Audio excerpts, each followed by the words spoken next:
A lot of people that we've talked to over the last couple of days have talked about the public companies adopting the Bitcoin standard and putting Bitcoin in their treasury.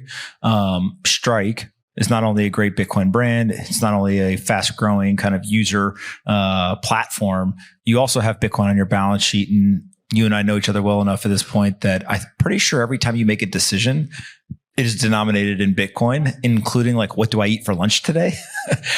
What have been the pros and cons, and what have you learned about operating with that Bitcoin standard as a private company? Yeah, I mean, I got my comms team, which is just a beautiful, awesome, hardworking woman named Lavinia back there. And we debate all the time. Strike's a private company.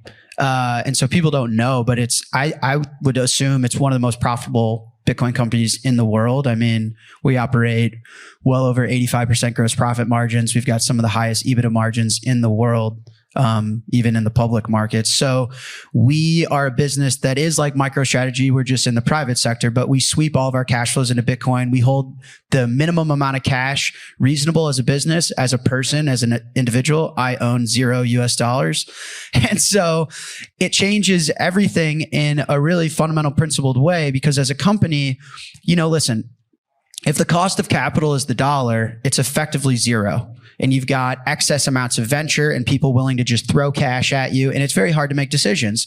Well, what are we supposed to do with all this money? Let's turn on Instagram marketing ads. Let's launch 100 products. Let's open a nice office in New York City. And you're burning capital because the cost of capital is zero, right? It can't get any worse than holding dollars, because that's just bleeding to death.